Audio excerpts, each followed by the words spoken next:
welcome to the SPS Digital Learning Hour. Brought to you by the Digital Learning and Assessment Department. Thanks for joining us today. I'm your host, Mike Thomas. And I'm Suzanne Zargis. We're bringing you the latest news in Springfield Public Schools in regards to technology, along with inspiring interviews from teachers who are using technology in the classroom. We'll also inform you of the latest updates, practices, and news as it pertains to our district. Whether you are new to teaching in the classroom or a seasoned vet, we are here to help. When we come back, we will catch you up on the past week's news with In Case You Missed It.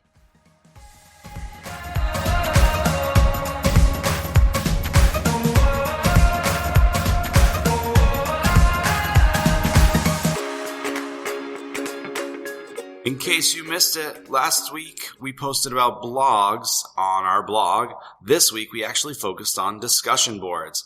So the entire post is talking about the history of using discussion boards and how to use them in the classroom and different ways that I myself, when I was teaching, used them. There's a few good tips and tricks, but my favorite tip of all is one that I remember dealing the most with when I first started using discussion boards, and that is teaching the students to avoid using emoticons and texting language, as it's not academic nor really appropriate for the type of writing that we're doing.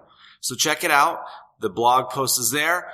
The blog post coming up the following week will be all about comparing the two tools, discussion and blogs.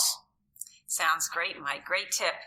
In case you missed it, last week we heard from several people who were running into problems using My SPS. When they chose instruction and then resources, usually they can click on subdepartment and filter down to specific content documents. This was not working properly last week, but I'm happy to say it's functioning properly now. Well, I'm glad that's working, as we've had a lot of teachers looking for documents. Also, in case you missed it, anytime OITA puts out news or there's something going on that we want you to know about, if you go to My SPS, Department's OITA, there is a announcements feed there. There you'll find the latest updates for the entire district using technology. So make sure you sign up to get those in your emails. That's it for In Case You Missed It. Coming up next, Hot Takes.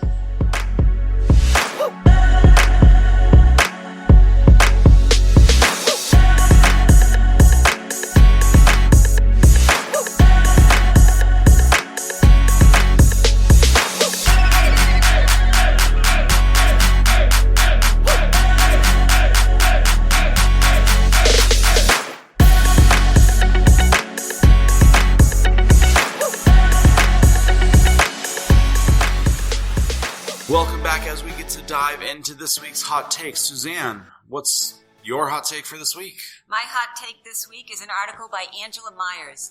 I was not familiar with Angela Myers up until last year when I was fortunate enough to attend the D2L Brightspace Fusion conference, and she was a keynote speaker. Angela Myers has spent 25 years as an educator, and she is passionate in her pursuit of literacy and learning.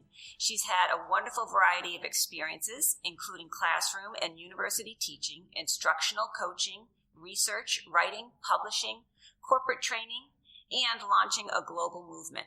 What I loved about Angela Myers was her ability to inspire. I think today, with education being as busy as it is, with so many high expectations for all of our students, it's very easy for teachers, young and old, to lose track of why they became a teacher to begin with. They lose that passion, and Angela has the ability to reignite the passion and love of teaching for so many people.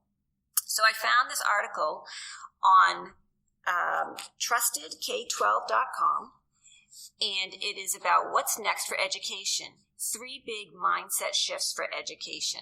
It's not a long article, but what jumped out at me in this article, Mike, was her number one point, that technology doesn't change the world.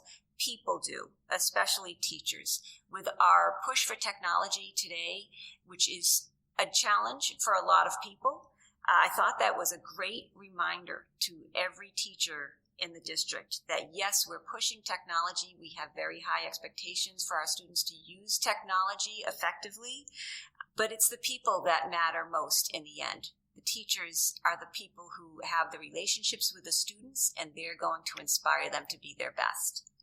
Yeah, I liked that part too, especially. It's probably my favorite part of the article, because as a teacher, one of our responsibilities is giving the students the experiences they need so that they can be successful later on.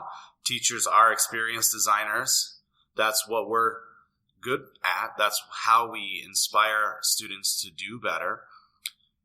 With the experiences that we give them, we hope that every grade from kindergarten all the way up to senior in high school, all of these experiences help make them a more well-rounded adult. And with the influx of technology in school, hopefully that makes our job as experienced designers a bit easier. As we spend so much time looking at curriculum, planning the curriculum, saying these are our lessons for the week, but we have to remember that they might be lessons that we're writing, but it's experiences for the students.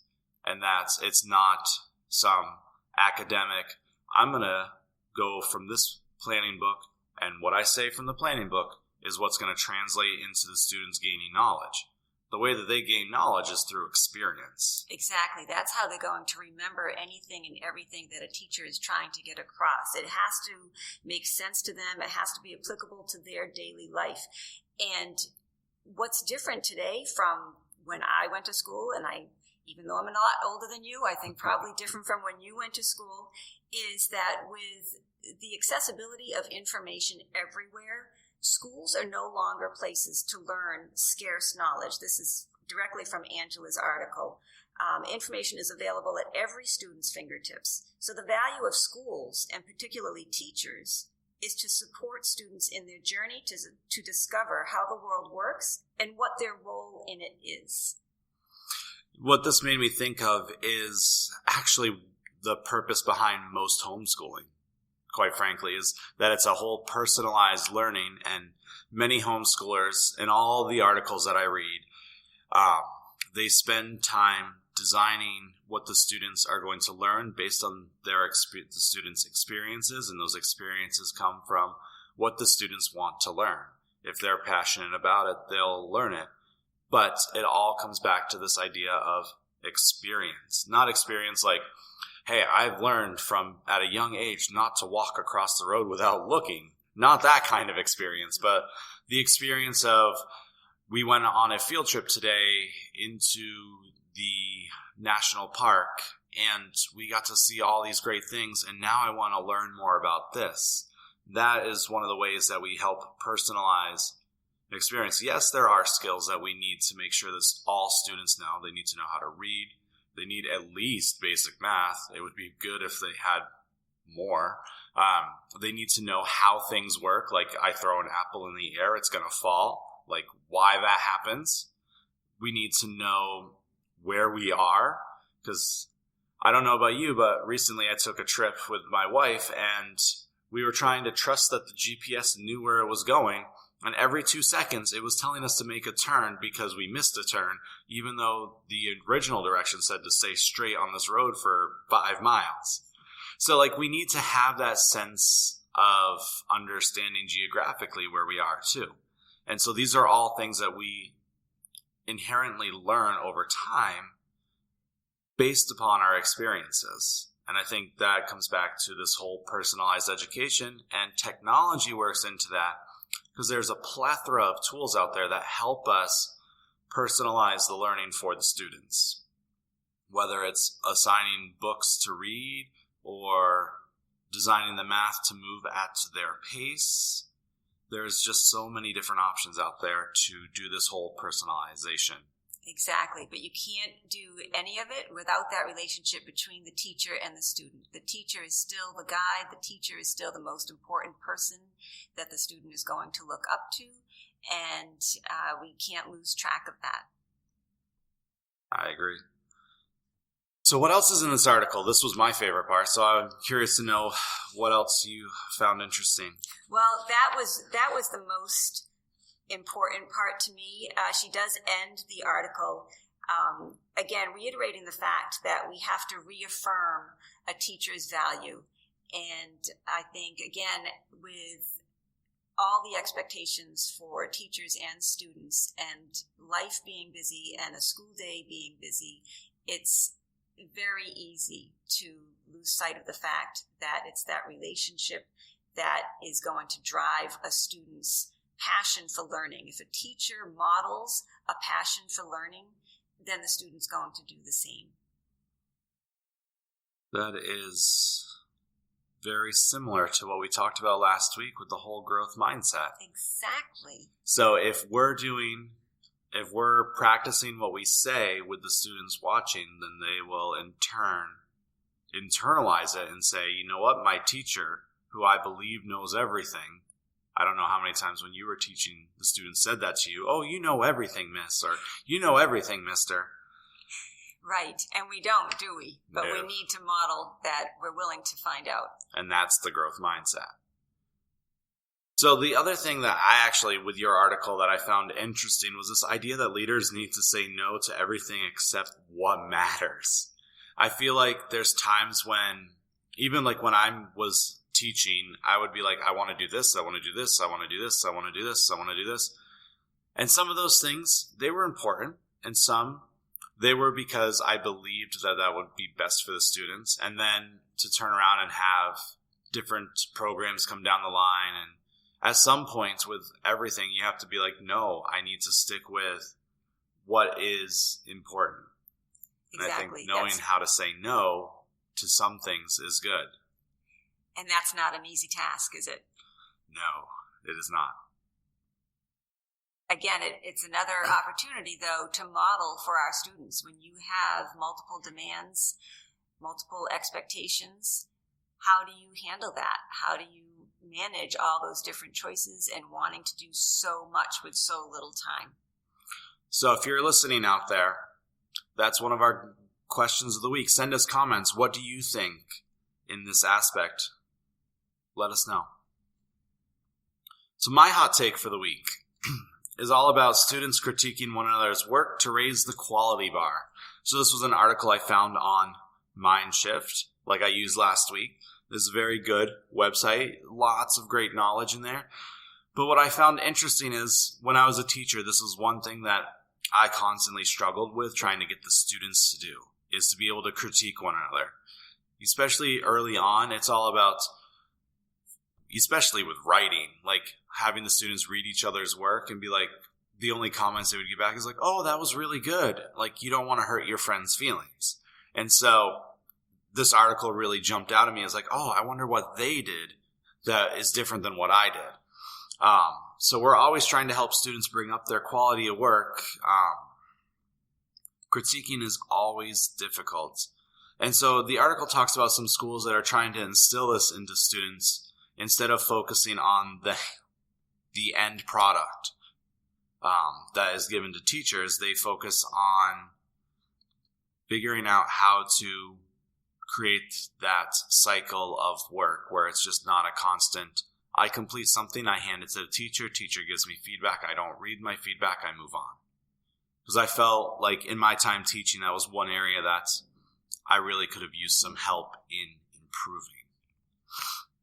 So one of the things that they talk about in the article is this thing called peer critique.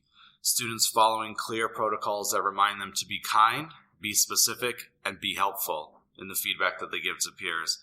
And I really liked that it was that simple, the way that they broke it down.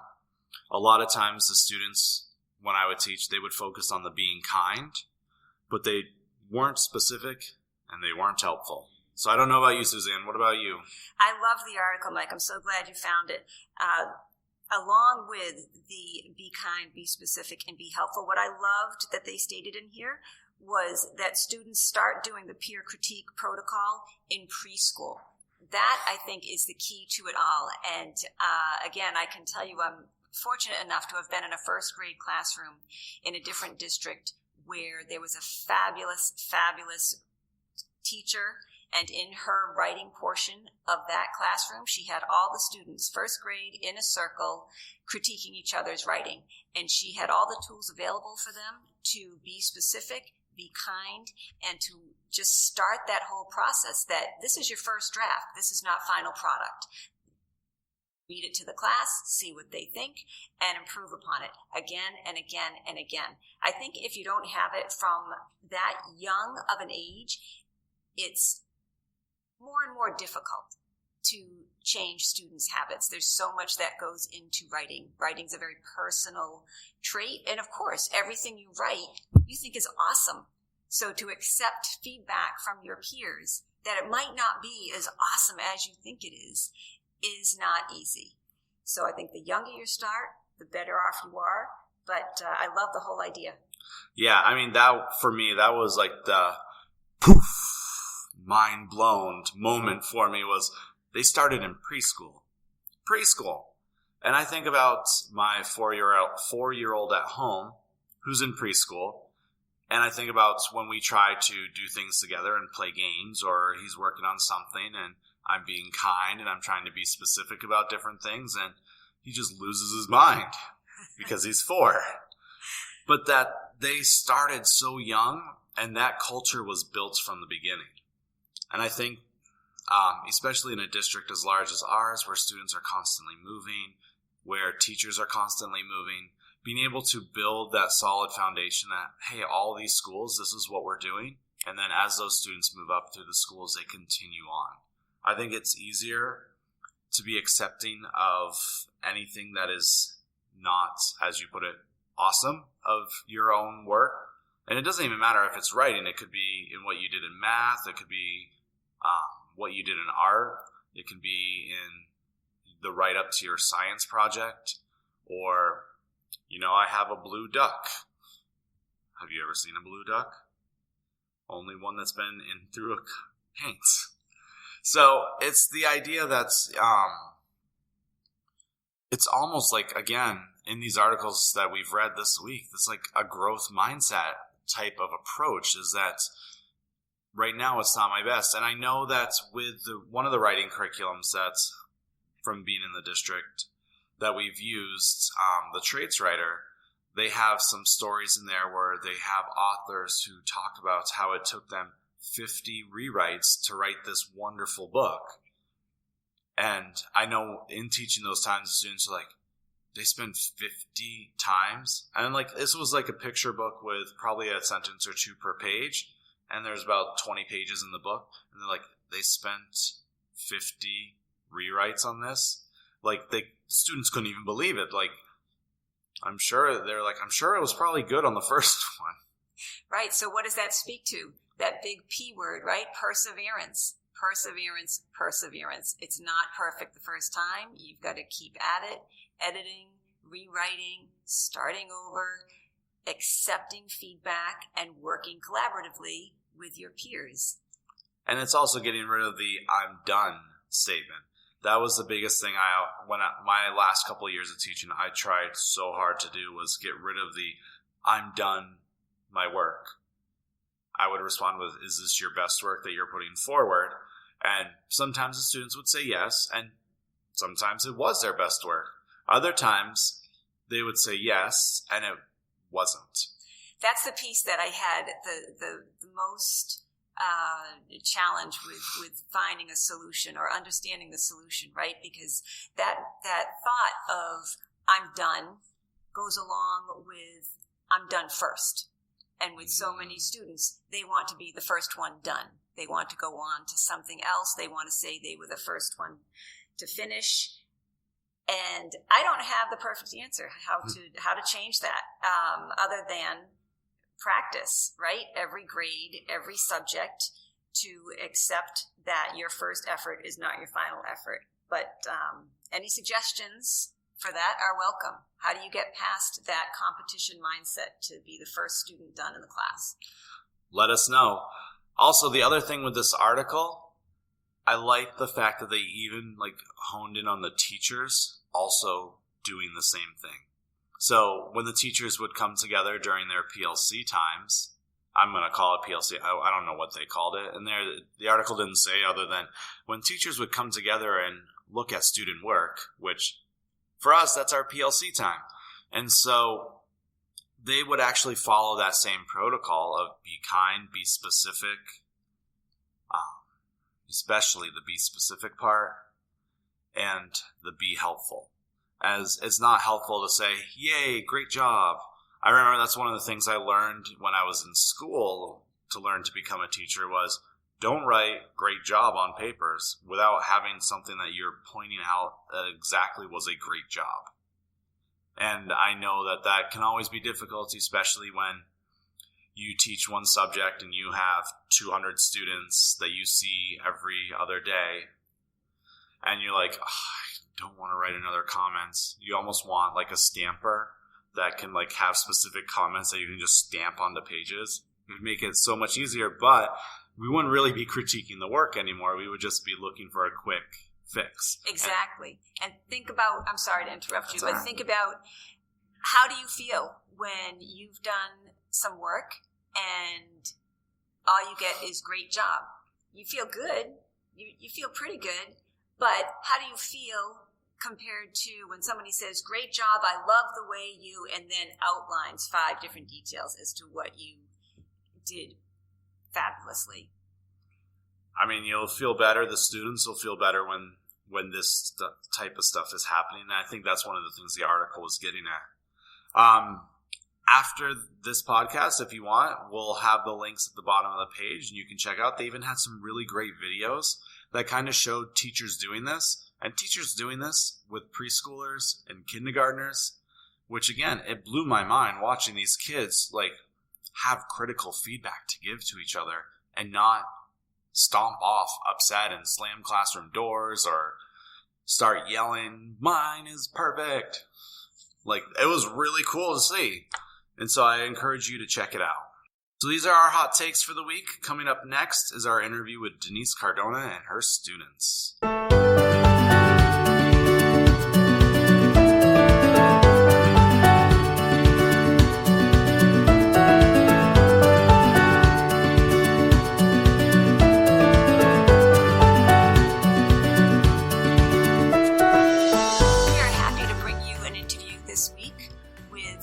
Cardona. Denise is a teacher at SciTech and presented at our technology symposium back in March, along with some students. I was so impressed by these students, not only by the fact that they were willing to present at this technology symposium, but also by their ability to speak well and intelligently and enthusiastically about everything they're learning and doing in high school. Very, very impressed. I'm sure you will be too. I hope you enjoy it.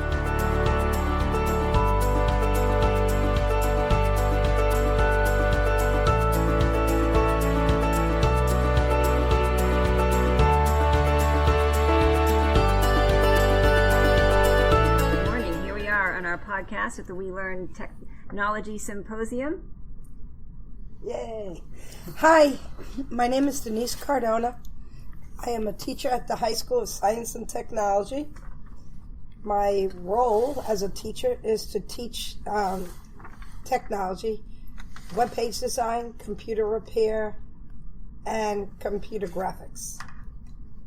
And I'm presenting Brightspace, focusing on assessments. And you have some guests with you? I do. I have some students here that represent the senior class, and they helped me today present Brightspace assessment. And their names are Francesca Bethel, student at SciTech. Jade Cross, senior at SciTech. Kenneth Asama, senior at SciTech. Anderson Wynn, senior at SciTech. Excellent. I'm sorry, I didn't get your name. Francesca Bethel. Thank you. And had you used Brightspace last year as well? Or Yes. is this your first? I used Brightspace last year for my AP biology class. Everything that we did in that class was on Brightspace. All of our assignments, quizzes, homework, and a lot of our lab assignments were on Brightspace as well. How did you feel about that? Was that a new experience for you? It was a new experience, but it was more convenient as a student. Instead of having so many packets and papers to hold on to and lose it accidentally, I would have everything on the internet, and say if I was missing school that day, I would have it at home for access to do any missing assignments. Excellent. I would like to add something to that as well. It prepares us for the college curriculum as well, because college, everything's basically online. Your assessments, almost everything. Because from past experience, last summer I took a dual enrollment course at STIC, doing homework online, tests as well online. It actually, Brightspace prepares you for the college. All right, so tell me about your presentation. I thought it went well. There were a lot of participants, a lot of good questions, and I have one takeaway, and that one takeaway was putting a student self-assessment on a project on Brightspace so the students can evaluate their project before the teacher does. And now that'll allow the teachers to evaluate the student and then go back to see how the student evaluated themselves doing the project base. And were your participants enthusiastic about what you had to offer? Yes. Tell me about your role within the presentation. Oh, so I guess I'll start. One of my roles during the presentation was kind of helping out with some teachers that were having some errors or some issues, and answering some of the questions that they had. It came to one of them that I had came to. The person had said, "Is there a way that they can have students have access to this, so that they can make their own assessments to give to, let's say, other students for, let's say, a project or something like that?" And it took a while for us to maneuver it that way, but it was a little tricky, but we still got it done so that students can basically make assessments for other students to do. They just need to get access given through Brightspace or whatnot, but it'll still work that way so that they can have different teaching plans that way. How did you feel being more of the teacher as opposed to the student? It was very different because from the side of the student on Brightspace, we don't see the layout you guys see. So when we had Ms. Cardona presenting, it was more of like, wow, they have so many tools that they can use. I didn't even know they could do that. They had like multiple choice, long response, short response. So it was really informational. Kind of felt weird because, like, for being a teacher for once, like you're teaching teachers, like it's like kind of weird, like, oh, it's a difference in power. Oh, I feel good. Exactly. And how did the teachers respond to that? Were they open to having students teaching them? Yeah, the teachers, they were really they're really productive and nice about it. They really appreciated the help that we were giving, and they were always responsive. They were constantly asking back and forth questions, which was also helpful because it taught us the same way it taught them. And troubleshooting with them had really opened up new doors for us and probably for the whole use of Brightspace as it is. Can you give some examples of how you would like to see Brightspace being used in the classroom? I would like to say, like I said, assessments is a great way for using Brightspace. Like, kids can take tests online so that teachers could easily grade them because the system will generally generate the number percentage on statistics on who got it right, as well as like lesson plans. You could teachers create folders for each lesson they want to teach that day, and a student could just click on that lesson and just view it and then go with what the teacher's listening and keep those notes in a portable way that's like a cloud. Another way teachers could use it is for homework, because I know from my experience, my math teacher, he uses it for homework a lot. And what he does is he sends us home, and when we sign on Brightspace, we have two different things to click on for homework. We have a video that shows us how to go through the homework, and then we have open response to do it on our own and give it in class. So that's really helpful too.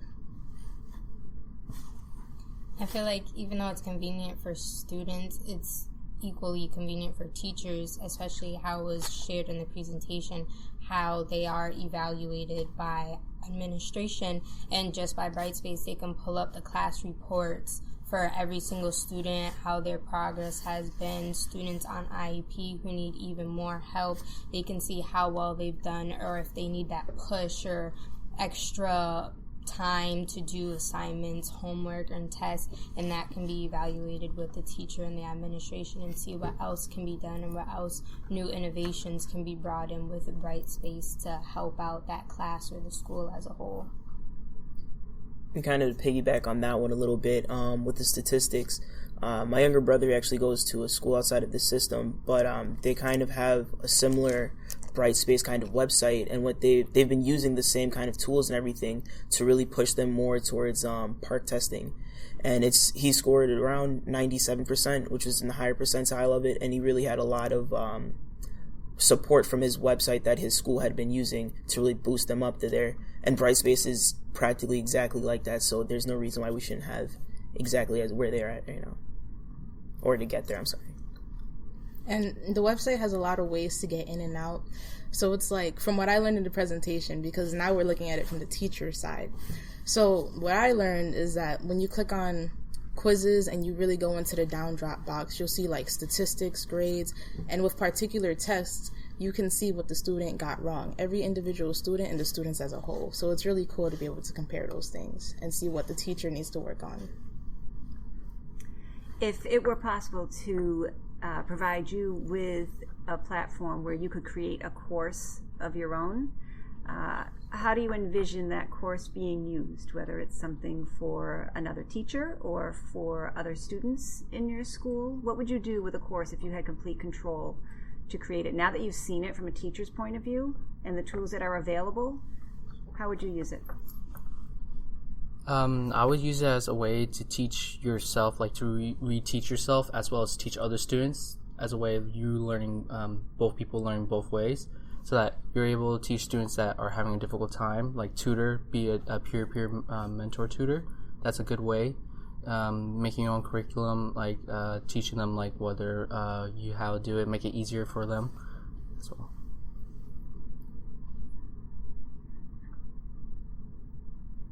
How much time do you have within a daily schedule to allow you to go to different teachers' classrooms to possibly help them with any Brightspace issues that they may be having? I'll answer that. It happens in my class a lot. I'll get a phone call, either from due to Brightspace or some kind of technology issue, and I'll send them out. And I look to see who I have in that class and send somebody out that has the experience solving that problem, or maybe just a little knowledge, and that'll be great practice. So it's really handy, and students know how to handle technology problems probably better than most teachers. So it's cool, and it gives a different perspective for teachers. Saying, "Oh, I didn't know you know that." Just like the person from Putnam today. Yeah, the Putnam teacher. He was so excited. He asked Kenny a question, and he was like proud. I think today was a really good indication of how proud our teachers are of our students, because oh my God, they get it. So it was great. It was really nice. Funny enough, he gave Anderson a job there. Oh yeah. Yeah, it's with his sheets and everything. Really? Yeah. Yeah. Cool. What would you tell any of your friends or teachers who are reluctant to use technology in the classroom? I would tell them to stay engaged. Technology is constantly changing, and we see that day in and day out. With it being like our phones or even like our computers, things should be changing in the classroom, and they are changing in the classroom. So we should just try to keep up with all of that, and try to make everything everything is accessible. So we should try to use what's accessible to us to its full capacity.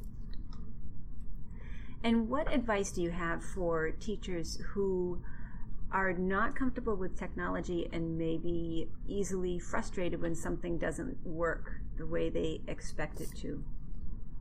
I would say give it a try. If you need help, ask some students for help, like us. We ask us for help because we can help you out to understand it very easily. And to add to that, I would say don't be afraid to ask questions, because just like Anderson said, questions are what's going to help you. So it's just ask as many questions as you can, because if you're just sitting there confused and frustrated, you're not going to get anywhere at all. So they're not supposed to sit there feeling that everything is going to work perfectly, that they need to get it right the first time. Exactly. I have a question. Fran, what kind of student were you in the beginning of our class? What did I need help as a teacher that I didn't have much experience, and then you became my go-to girl for a special application online in Office? It was Sway in Microsoft Office. I actually did a presentation to our entire computer repair class on how to use Sway, because many students, even some teachers, didn't even know how to use Sway as a presentation tool besides PowerPoint and Prezi. It's way more convenient, but you can only do Sway in Microsoft Office. So unfortunately, if you don't have Microsoft Office, you can't get into Sway or upload or download a Sway onto your computer. I know you're all probably very busy every single day. If it were at all possible for you to do a presentation as you just described to a group of teachers at your school, would you be willing to do that? I would be willing to do a presentation to my teachers at school so they can gain the knowledge that we have, or even if they have their own skills or tools that they use, they can even teach us some of the tricks of the trade or the different stuff that they know. I want to make a comment. It's students like this that allow teachers to try and not worry about failing, because they're open and they're willing to help. So that also helps new teachers or very low in their technology skills, able to ask the question because they're not feeling like, oh wow, you're a teacher and you don't know this. I don't think I've ever heard anybody say that or any other teacher complain, because usually they're more than willing to help us. That's the way of the world. Do you have friends, or are you aware of other students who are afraid of technology in the same way that some adults are? Or does every single student feel completely comfortable with all things technology? I feel like with every student it varies, because the majority of teenagers, from what I've seen, we're more into social media. So when it comes down to social media, everybody knows how to text their friend or retweet something. But when it really comes to trying to save a file or like convert maybe a PowerPoint to Microsoft Word and use Acrobat, it's like, whoa, what's going on? So I feel like a lot of teenagers or just kids in general can relate.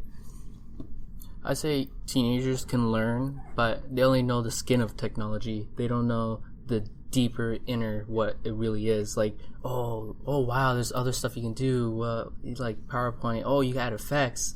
They just know the slim skin of it. Would you also be willing to present the knowledge that you have to fellow classmates? Yes, I would like to, because sometimes for example, in class, I help around underclassmen, freshmen, on how to do storybook, how to make a storybook presentation, give them advice on what they should do, and how to use the software correctly. What's your experience in how people learn about technology? And by that I mean, do you find that most people learn by watching a video, or that there is an equal amount of people who watch a video or need to read a manual to understand the steps in how to Well, I feel it kind of throws in three different factors. It's the watch, read, and the do. These three things are basically the best way to teach a student, because not only are they like seeing it, but when they actually touch it, then maybe they're feeling it a different way and saying, oh, maybe this will work a tad bit better than that. And whereas you come to the read with, like, let's say a manual or whatnot, that'll give you like maybe another focus, another perspective, if anything.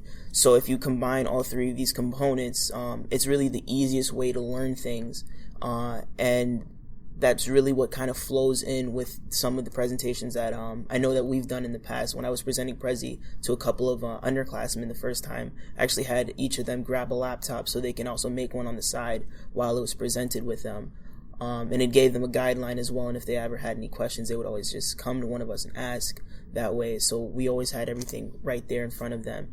So it really gives you the backbone along with everything coming with it. It holds it together for you, so you're never like slipping through the cracks or whatever. Definitely, I agree with that.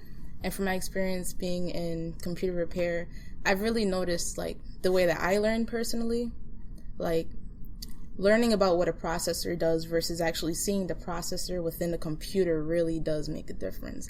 Learning what it does and actually putting it into action and putting a computer together, it's a really amazing experience. So. A great example of that, and this is so true, and I know you're going to smile when you hear this. When I think Jade really got that message when she was forced to, as a final exam, she was forced to open up the computer, take out certain parts, identify the certain part, and then put it back together. And I think that was like, the light went on. She just realized it. And I think that was a turning point, because I think that's what made you really like the class. Just her facial expression. And then having success, it was like, that's it. She's sold, right? It was pretty awesome. Because it's like, you failed the test if the computer does not turn on. So when the computer, like it just blinks on and you see Dell, it's like, whoa, this is great. To the girls, what would you say to female students in first, second grade who may say as their first response, I don't like math, I don't like computers, I don't like technology, I don't like science?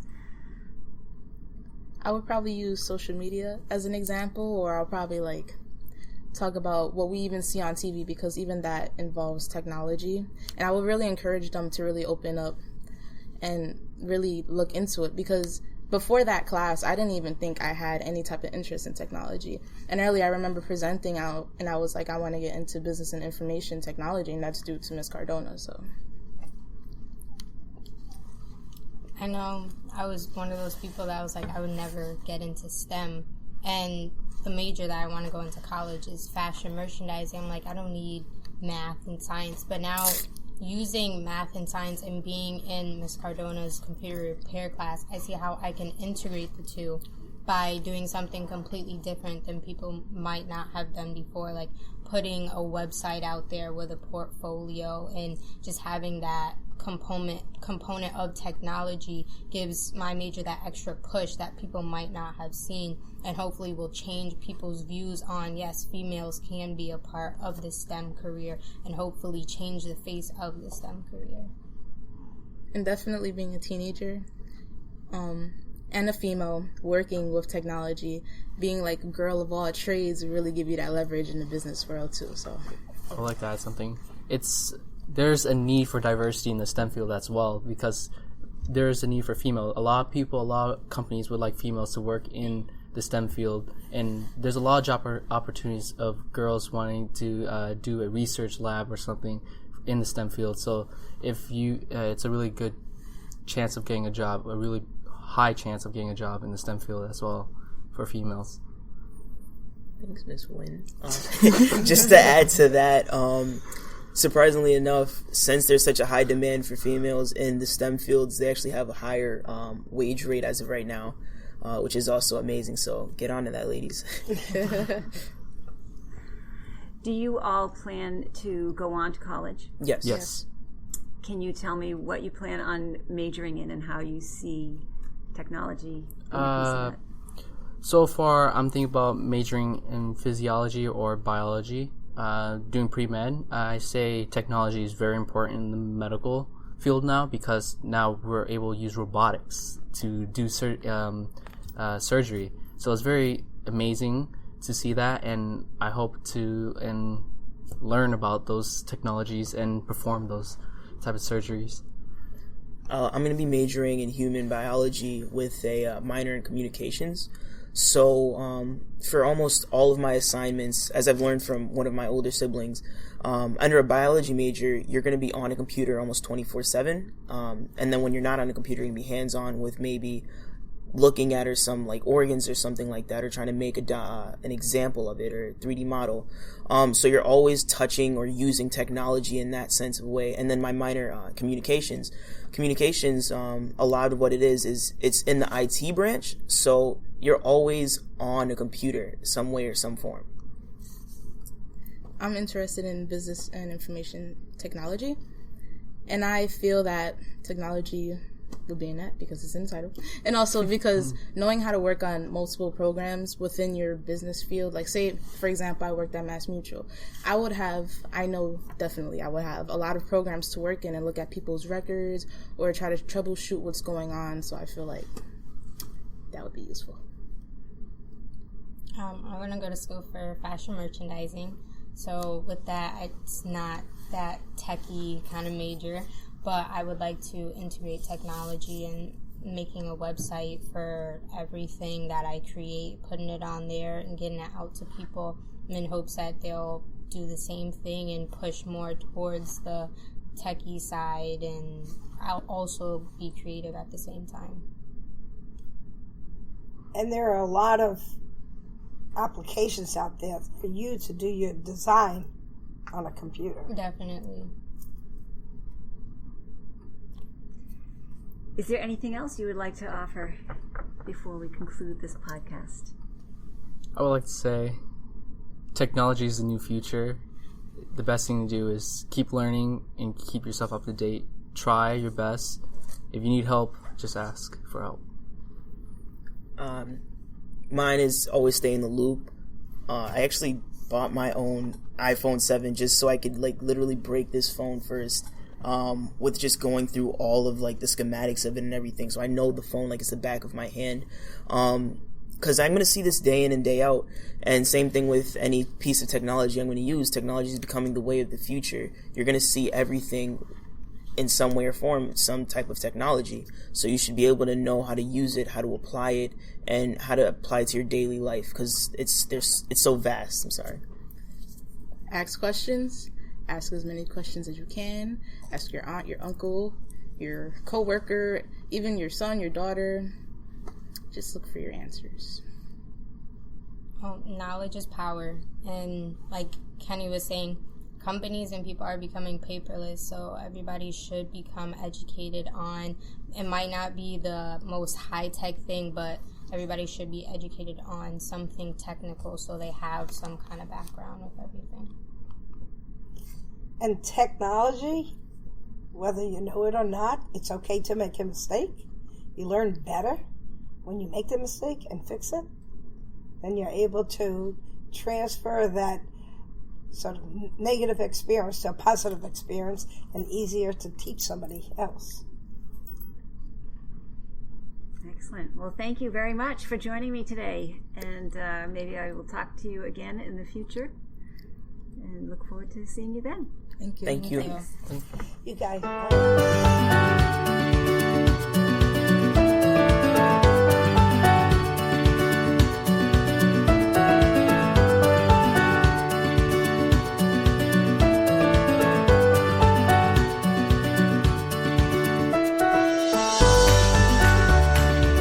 Wow, that was a really refreshing interview. Hearing those students talking about technology and like what they were doing in the classroom and how they could help teachers, it was awesome. They were all really well spoken. I completely agree. I'm glad you were as impressed as I was.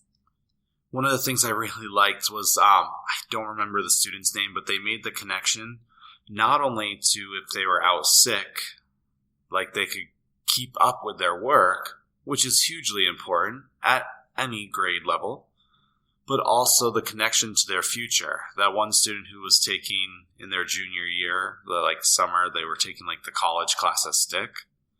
And they're like, yeah, everything was online, so this is helping me be prepared for college. When we think about being college and career ready, we think about most of the time the academic side of it.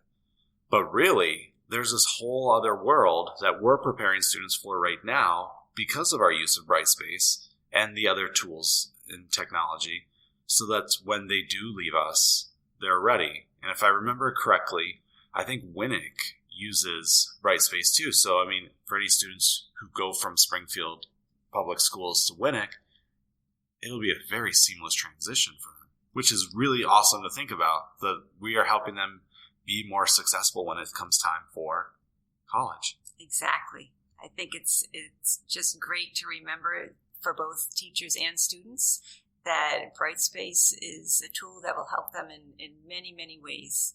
I would love to see that group of students hold classes at their school or throughout the district. Yeah, the fact that they were teaching teachers how to use Brightspace, I think that's another thing. As a district, this is our third year of using Brightspace, the second year of really the early adopters with Brightspace kind of taking off with it. And this year is the first year where it's really widely used. So these students may only have had 1 year, 1.5 years maybe, of solid use of an online LMS. And here they are teaching teachers how to use it. Right. And I loved how they wanted to already make assessments for their peers, so they can very easily help their teachers answer any questions they may have and find new ways to use it within their classroom. I like how Miss Cardona, when she gets phone calls, would just look at her class and see who's in there and then pick the students that would best be able to go help that teacher answer the questions.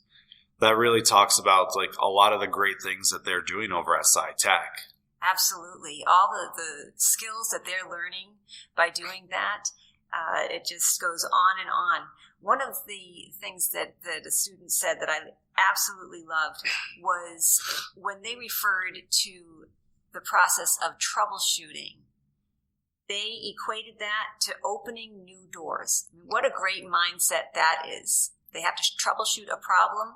It's not this horrific event. It's opening new doors. They couldn't wait. They were looking forward to it. Yeah, I know. There's just so many good things about that interview.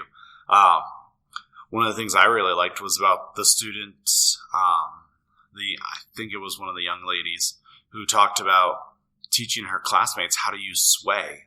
I'm as a big Microsoft proponent that I am, having a student teach students and teachers how to use one of the best parts of Office 365 was I was about ready to jump out of my chair.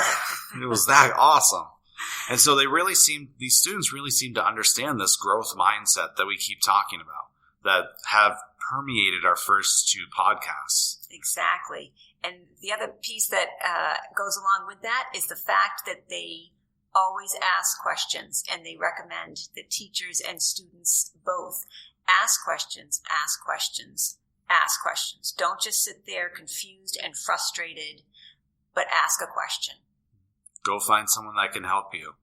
One of the other things that I really liked, which I hope maybe opens a lot of teachers' eyes that are listening to this, is that students we may think have a strong background with technology, but their strong background is the social media, the Tumblr, the Snapchat, the Twitter, the Facebook, the you name it this week. For those of us who are old enough, we remember MySpace and Instant Messenger, which you can actually still use with Skype, just so you know.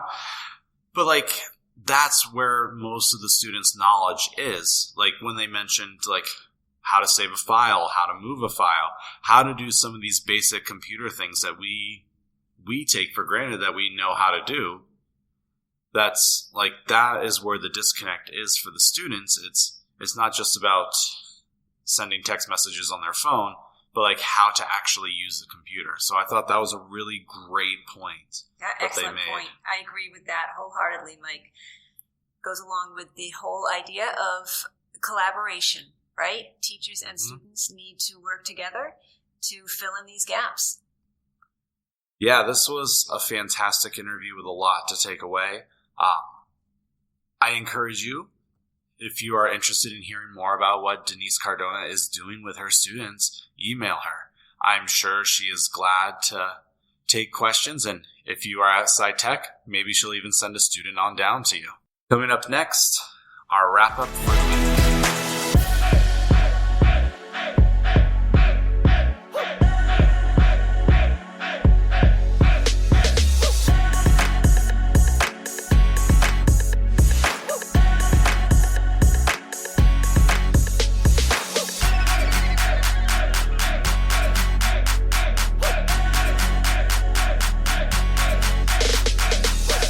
So to wrap up this week, one of the things that our question of the week is going to be about is discussion boards. So whether you read the post or not, hopefully you'll respond to this. But how do you use discussion boards in the classroom? We want to hear your examples, your experiences, whether they're good or bad.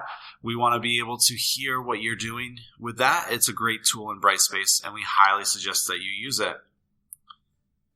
Thanks for listening today. I'm Mike Thomas. And I'm Suzanne Zargis. Check us out on Stitcher, iTunes. In the future, right now, you can find this podcast and last week's on my SPS We Learn page. Thanks for listening.